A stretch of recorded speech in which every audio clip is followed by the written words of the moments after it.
Welcome back to the episode of Big Movie Mouth Off. We're here at Broovy Cinema Pub, our home, reviewing more films for you. I'm Jimmy Martin with Slug Magazine. And I'm Jeff Weiss with Cinephile.com. You can find Big Movie Mouth Off on Xfinity in their on-demand system or either Channel 1 or Channel 6. You go through the on-demand menu, get to Salt Lake Alternative, well, Utah On-Demand, then Salt Lake Alternative. It's a little folder called Big Movie Mouth Off. Has several reviews from yours truly of things that might be a little older now or on DVD, Blu-ray, or on demand, or things that are currently in theaters, such as... Ooh, it's, we're in the midst of award season. And I think we're going to be seeing this one a lot, in my opinion. Time for me to put my nose up and my pinkies out. There you go. This is Dallas Buyers Club. This is Jean-Marc Vallée's latest feature film, starring Matthew McConaughey in a role that you probably wouldn't think of Matthew McConaughey to star in at first. Because, here's the thing. It's based on a true story about a man named Tom Woodruff, who in 1985, he's an electrician, part-time bull rider, right? Part-time bull rider. And then he's kind of into the sex, drugs, and rock and roll lifestyle. No reservations. One day he gets electrocuted, wakes up in the hospital, and they said, well, we've done some blood work. Turns out you have HIV. Now, in the 80s, this is a disease that was mainly closely associated with gay. With homosexuals. And he's like, whoa. I don't know what you're talking about. I know gay. I'm not gay. Not gay. So turns out they start learning more things. Well, when you have unprotected sex, or you share needles when you do drugs, then it happens. Mm-hmm. So and also when you have HIV, as it turns out, when you drink heavily and take a lot of drugs, makes your health go down even worse. Oh yeah, you can decline weird. real fast. So after this, he's given after these tests, they say you have 30 days to live. Well, Mr. Woodruff is not really the kind of man who's going to sit around and do nothing about it. So first he tries to take, drugs that are fighting off the disease that are in the experimental phase. Yeah, he bribes a hospital employee into giving him illicitly AZT. Yep. And when he figures out that that's not really working, well, then he makes a trip down to Mexico with a doctor who's not really certified anymore and finds drugs that work. Mm-hmm. And so, Mr. Woodruff, being the man that he is, decided to bring the drugs back to America. Now, these are not approved by the FDA, and before regulations were really, I'd say, stamped and approved, you could do this. You could bring drugs into America. And so he created a club as the Dallas Buyers Club to offer it to other HIV patients and said, look, you can have the pills for free, but you have to be a member of my club. And that was the loophole that he formed. And then the FDA gets wind of it, and then all hell breaks loose. Mr. Woodruff, you've tested positive for HIV. Have you ever used intravenous drugs? Have you ever engaged in homosexual conduct? Homo. You say homo? You made a mistake, because that ain't me. Mr. Woodruff, we estimate you have 30 days left. Newsflash for y'all. There ain't nothing out there can kill Ron Woodruff in 30 days. Them drugs, they just released for testing, and I know this hospital's one of the sites. I need it. It doesn't work that way, Mr. Woodruff. Where are you going? They got good meds out of Mexico that's better than what you can get here in the States. This is protein, totally non-toxic. And you can't buy this in the USA? Not approved. You could be making a fortune off of this. You look great. Well, actually, I look amazing. Anything to declare? Nada. But importing illegal drugs for sale is a very serious offense. They're not illegal. They're merely unapproved. I've been looking for you, Lone Star. Listen, Tinkerbell, unless you got more cash or new clients, I'm busy. You don't deserve our money. Cut you in 5%. 25. Take it or leave it. Welcome to the Dallas Buyers Club. You treating these people? They're treating themselves. Well, I ain't selling drugs. I'm selling membership. Walker, Dorsett, these are patients. Yes, sir. They're also the names of players on the Dallas Cowboys. That's a hell of a coincidence. What the hell is it? I have a court order permitting us to confiscate any and all non-FDA approved supplements. We need a new supply. Check Amsterdam, Ghana, and Israel. We're doing business with you. Why are we here?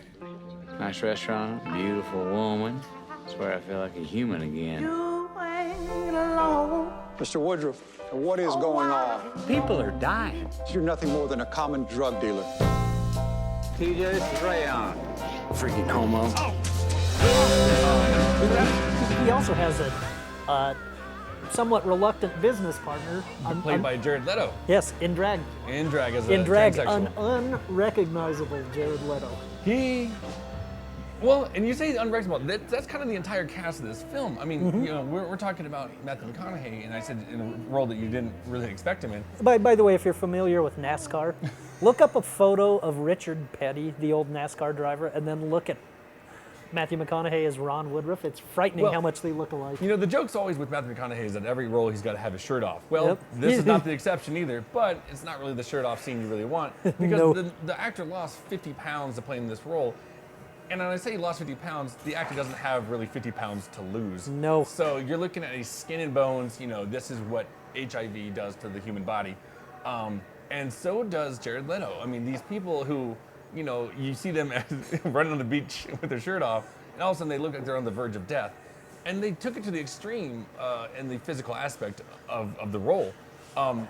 This is a role that I haven't seen Matthew McConaughey ever do. Absolutely. And it's not that he is a poor actor. He's just made some poor choices. But lately, he's taken a series of roles like Killer Joe, Magic Mike, Mud, and now this, that have him stepping out of his comfort zone. This, interestingly, is the most repellent character he has played, possibly even more than Killer Joe.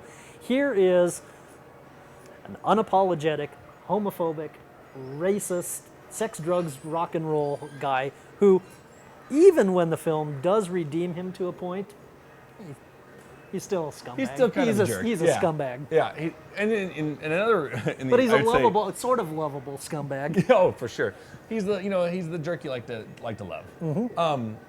And another actor in the film that I'd say is almost unrecognizable, and the only reason I say that is because I usually find her very irritating, is Jennifer Garner, who plays, you kind of want to say love interest, but there's not really that dynamic there. No. She's a sympathetic doctor who's been treating. And I think he's trying to get her on. Yeah, she's been treating Jared Leto's character, sees the horrible effects of AZT. And by the way, this film does have a lot of points to make about the AIDS crisis. And the process of the FDA.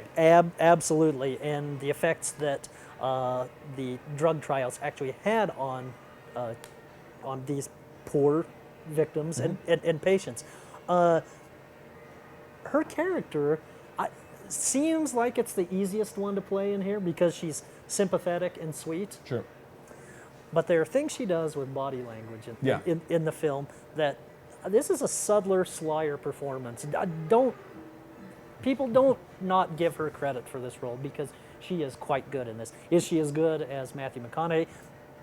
No. Well, the material's not there for her to be as good. Absolutely. Or for Jared Leto. And also let me single out in a supporting role Griffin Dunne, the old character actor who plays Dr. Voss, the unorthodox doctor in Mexico from whom Ron Woodruff gets his drug supplies, is also excellent. This is a film, again, dark material, balanced nicely with humor and information.